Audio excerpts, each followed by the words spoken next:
Hi friends, welcome to our channel. நம்மளோட சேனல்ஸில் பார்த்தீங்கன்னா இது வரைக்கும் ஷார்ட் ஃபிலிம் ரிலேட்டடான வீடியோஸ் வந்துக்கிட்டே இருந்திருக்கும்.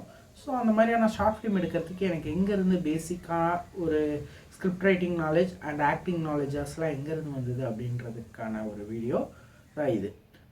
ஃபர்ஸ்ட் ஆஃப் ஆல் பார்த்தீங்கன்னா இதுக்கு மெயினாக ஒரு 2 விஷயங்களை சொல்லலாம். ஃபஸ்ட்டு பார்த்தீங்கன்னா நான் டெபியூட் ஆன ஒரு நாடகம், அதாவது நான் அந்த ஒரு ஸ்டேஜ் ட்ராமாவில் தான் ஃபஸ்ட்டு ஆக்டிங் அப்படின்ற ஒரு விஷயத்தையே ஸ்டார்ட் பண்ணேன். அது வந்து எங்கே அப்படின்னு பார்த்தோம்னா எங்கள் ஊர் பண்டிகையிலலாம் வந்து ஸ்டேஜ் ட்ராமான்றது போடுவாங்க. ஸோ அந்த மாதிரி எங்களுடைய நாடக மன்றம், அதாவது எஸ்ஆர்எம் ட்ராமாஸ் அப்படின்ற ஒரு நாடக மன்றத்தில் நான் ஃபஸ்ட் டைம் வந்து என்னோடய கேரக்டரை வந்து ப்ளே பண்ணுறேன். என் கேரக்டர் ரோல் பார்த்தீங்கன்னா வெறும் 1 நிமிஷத்துக்குள்ளே இருக்க கேரக்டர் ரோல் தான். ஸோ அந்த கேரக்டர் ரோலில் நான் ப்ளே பண்ணி எனக்கு வந்து அதுதான் ஃபஸ்ட்டு. ஏன்னா எனக்கு ஆக்டிங் எக்ஸ்பீரியன்ஸும் இல்லை. அது வந்து எனக்கு ஃபஸ்ட் டைம் நடிச்சுட்டு வெளியே வந்துட்டு எனக்கு வந்து அதுலேருந்து எனக்கு வந்து ஸ்டேஜ் ஃபியர் அப்படின்ற ஒரு விஷயமே இல்லாமல் போச்சு.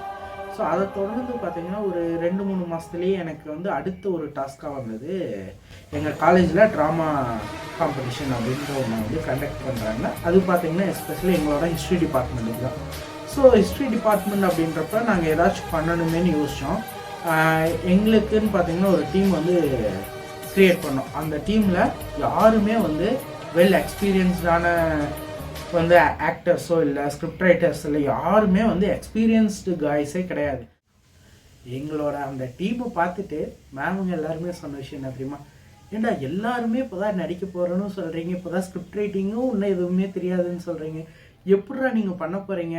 எனக்கு தெரிஞ்சு சொதப்பாமல் இருந்தீங்கன்னா சரி அப்படின்லாம் சொல்லி எங்கள் மேமுங்க எல்லாருமே சொன்னாங்க. ஆனால் நாங்கள் ஒரே முடிவாக என்ன சொன்னோம், நாங்கள் சொதப்ப மாட்டோம், கண்டிப்பாக நாங்கள் வந்து நல்லா பண்ணுவோம் அப்படின்னு வந்து சொல்லியிருந்தோம். அதே போல் பார்த்திங்கன்னா நாங்கள் ஸ்கிரிப்ட் ரைட்டிங்கெல்லாம் முடிச்சிட்டோம். ஸ்கிரிப்ட் ரைட்டிங் அப்படின்றது பார்த்திங்கன்னா நான் தான் எழுதினேன். ஃபஸ்ட் டைம் எனக்கு ஸ்கிரிப்ட் மேக் பண்ணுறது. ஸோ நான் அதை எதை பார்த்து மேக் பண்ணேன் அப்படின்னு பார்த்தீங்கன்னா வீரபாண்டிய கட்டபொம்மன்னு சிவாஜி வந்து ஒரு மூவி வந்து நடிச்சிருப்பார். ஸோ அதுலேருந்து தான் ஒரு 6 சீன்ஸ் விட்டோம். ஸோ அந்த சீனை நாங்கள் வந்து ரீக்ரியேட் பண்ணியிருந்தோம் எங்களோட மாடலிசனுக்கு ஏற்ற மாதிரி. ஸோ அப்படி ரீக்ரியேட் பண்ணி நாங்களும் ப்ராக்டிஸை ஸ்டார்ட் பண்ணுறோம். ப்ராக்டிஸ் செஷன் போகும்போது எல்லாம் சொதப்புன்னு சொதப்புறானுங்க. எனக்கு நான் பயம், ஐயோ சொதப்பிடுவானுங்களோன்னு. நான் என் செஷன் பார்த்தது மட்டும் இல்லாமல் அவங்களோட செஷனையும் சேர்த்து பார்த்து எல்லாத்துக்கும் மோட்டிவேஷன் கொடுத்து எல்லோரும் ஓகே அப்படின்ற அளவுக்கு வந்துட்டாங்க. அதாவது நாளைக்கு வந்து ட்ராமா நடிக்க போகிறோம் அப்படின்னா அதுக்கு முன்னாடி நாள் வரைக்குமே எனக்கு ஒரு பதட்டம் தான். அதுக்கு முன்னாடி நாள் வரைக்கும் இல்லை, அந்த ட்ராமா முடிக்கிற வரைக்குமே எனக்கு பதட்டம் தான். ஏன்னா எவனாச்சும் எங்கேயா சொதப்பிடுவானா, ஏன்னா டைலாக் இடையில விட்டுட்டா பின்னாடி இருந்து எடுத்து தர முடியாது. ஏன்னா லைவாக நாங்கள் வந்து பண்ணுறோம் அப்படின்றப்ப எங்களால் வேறு எங்கேயும் எதுவுமே பண்ண முடியாது. அப்படின்ற பட்சத்துக்கு எதுவுமே பண்ண முடியாத நாங்கள் எல்லாமே புதுசாக பண்ண ஆரம்பித்து எல்லாமே பண்ணிகிட்ருக்கோம். ஃபைனலாக எங்களோட அவுட்புட் நல்லா இருக்குது, நல்லா பண்ணியிருக்கீங்க, நீங்கள் யாருமே ஃபஸ்ட் டைம் பண்ண மாதிரி இல்லை அப்படின்னு சொல்லி ஒரு அவுட்புட் வந்தார். ஸோ எங்களுக்கு அந்த ரிவ்யூ மூலியமாக தான் நம்மளோட ஷார்ட் ஃபிலிமுக்கான கண்டென்ட்ஸ் வந்து ஸ்டார்ட் ஆக ஆரம்பிச்சு. ஸோ அப்படியே அதுக்கு ஷார்ட் ஃபிலிமுக்கான கரியரை ஸ்டார்ட் பண்ணுறதுக்கு எனக்கு அடிப்படையாக இருந்தால் அந்த ட்ராமா ஓட ஒரிஜினல் கிளிப்பிங்ஸ் எல்லாமே பார்த்திங்கன்னா எனக்கு வந்து இப்போ போன வாரத்தில் தான் எனக்கு கிடச்சிது.